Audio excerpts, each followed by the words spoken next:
안녕하세요 여러분. 오늘은 배영 팔 돌리기 타이밍에 대해서 이야기해 보려고 합니다.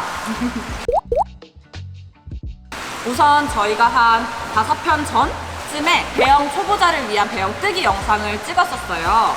그래서 그 다음 단계인 팔 돌리기 타이밍에 대해서 이야기해 보려고 합니다.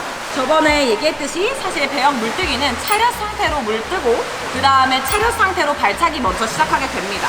그래서 처음 스타트와 피니쉬가 차렷한 상태가 되게 되는 거죠.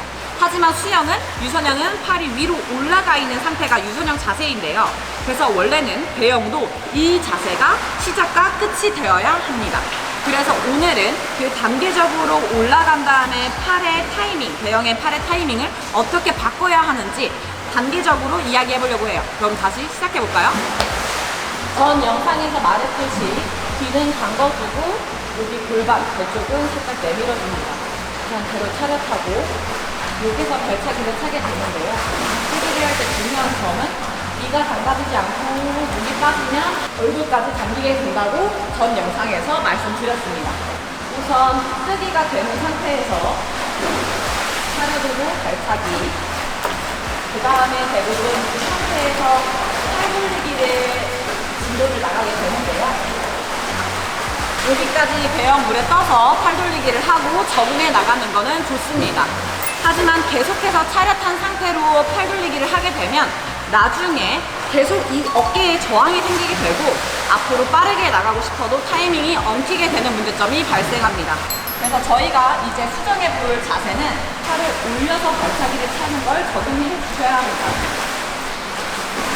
이게 유연성이 안 되시는 분들은 손을 꽂고 엄지손가락만 걸고 이렇게 펴서 발차기를 하는 걸 적응해 주셔야 돼요. 배영에서 누워서 발차기 차는 게 되신다면 팔을 올려서 팔 돌리기를 시작해 주시는 것이 가장 좋은 방법입니다. 저희가 수영에서 글라이딩이 가장 중요하다라고 계속 말씀을 드렸는데 그 글라이딩은 손이 위로 뻗어져 있어서 저항이 없는 상태로 앞으로 나가는 순간이 길어져야 사실 좋은 영법이 될 수 있습니다. 배영도 마찬가지이고요. 글라이딩이 길어져도 상관이 없으니 한 팔 한 팔 이 머리 위로 팔을 뻗은 상태에서 진행해 주시는 것이 좋습니다.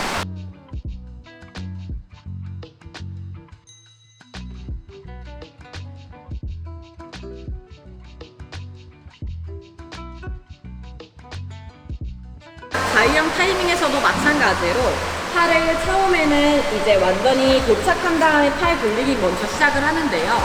이게 적응이 되고 팔 타이밍을 시작할 때는 거의 다 왔을 시점에 이제 크로스 교차하기 시작하죠. 배영도 마찬가지입니다. 위에가 시작점이 되고 글라이딩 하는 순간이 되고 여기에서 팔 쭉 당기고 위로 올라와서 얼굴이 지나갈 때쯤 이 팔이 내려가게 됩니다. 다시 얼굴이 지나갈 때쯤 이 팔은 내려오게 됩니다. 이게 배영의 기존 타이밍인데요. 대부분 사람들이 차렷에서 시작을 하다 보니 이 타이밍이 이루어지지 않아서 계속 배영이 꼬이고 롤링도 맞지 않고 작은 문제가 계속해서 여러 가지 문제를 발생시키는 원인입니다.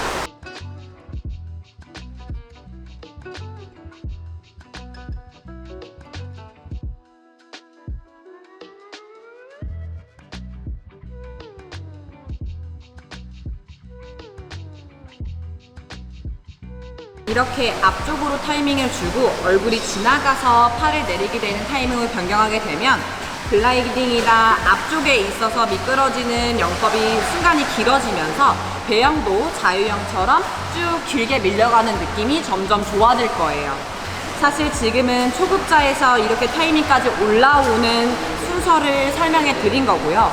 이 다음에는 물잡기 동작이나 롤링이 들어가게 되는데 중요한 것은 이 타이밍이 정확하게 천천히 맞아져야지 그 다음 동작들이 편해진다는 겁니다. 대부분 사람들이 이게 어느 정도 되면 롤링을 생각하고 물 잡는 모양을 생각하다 보니 이 타이밍이 다시 원점으로 돌아가게 되는데요. 이 타이밍만 천천히 잘 지켜준다면 롤링은 자연스럽게 따라오게 돼 있습니다. 롤링을 하려고 억지로 몸을 돌리려기보다는 내 팔을 물 밀 때 초급자가 물 밀 때는 항상 몸 옆쪽에서 물을 밀어줘야 합니다. 저희가 물 잡기에 대한 설명을 할 때도 말씀드렸지만 물을 뒤쪽으로 밀거나 그냥 앞쪽으로 이렇게 구부려서 밀게 되면 물을 놓치거나 어깨 통증이 유발될 수 있기 때문에 처음 배영 팔돌리기를 할 때는 정말 이 몸통 옆에서 손바닥을 아래로 쭉 밀어준다고 생각하셔야 돼요. 절대 급하게 세게 밀지 마세요. 제가 항상 그때 영상에서도 얘기했지만 배영 팔돌리기 할 때는 물을 그냥 옆으로 쭉 편안하게 밀어주면 앞으로 쭉 밀려 나가는 걸 볼 수 있는데요. 오히려 힘을 주고 모양을 생각하게 되면 앞으로 더 안 나가게 됩니다.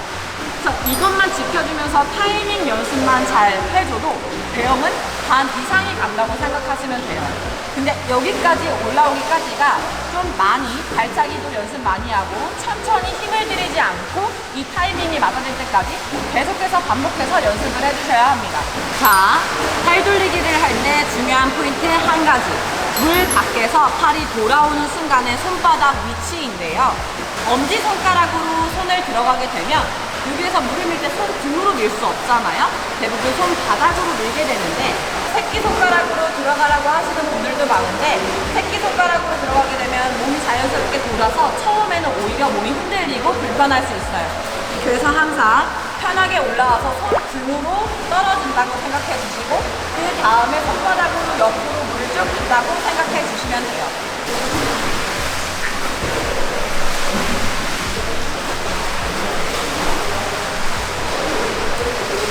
여기에 플러스 배영 호흡법에 대해서도 간단히 말씀을 드릴 건데요. 단거리의 경우 이 선수들 시합할 때 보면 호흡 마개를 하신 것도 보이는데요. 그냥 입으로만 호흡하는 선수들도 있고 단거리의 경우, 장거리의 경우 한 팔로만 호흡하는 선수, 양팔 다 호흡하는 선수 다양하게 자신이 편한 호흡법을 찾으면 됩니다. 하지만 여기에도 호흡 타이밍은 존재한다는 사실. 존재합니다로 바꿀래. 호흡 타이밍은 존재한다는 사실.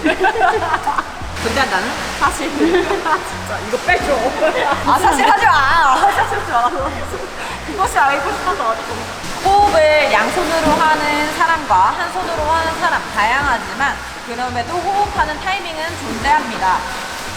처음에 앞에서 킥을 차면서 한 팔 한 팔 연습하실 때는 호흡이 오히려 이걸 지키려다가 엉킬 수 있기 때문에 편안한 호흡법을 선택하시고 그 다음에 이제 타이밍을 이루어지고 팔이 빠르게 돌아가는 순간부터 호흡법까지 같이 연습하시면 훨씬 더 편하게 연습하실 수 있을 거예요. 피니시를 할 때 올라올 때 다시 피니시를 할 때 올라올 때 이렇게 배연을 하게 됐을 때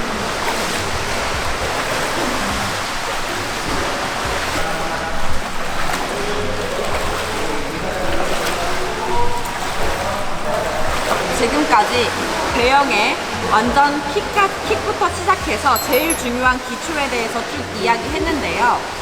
배영을 생각보다 제일 힘들어하시는 분들도 많아요. 오히려 저병도 더 편한데 배영만 하면 흔들리고 앞으로 안 나가요 하시는 분들을 보면 대부분 타이밍이 잘못되어 있는 경우가 많아요.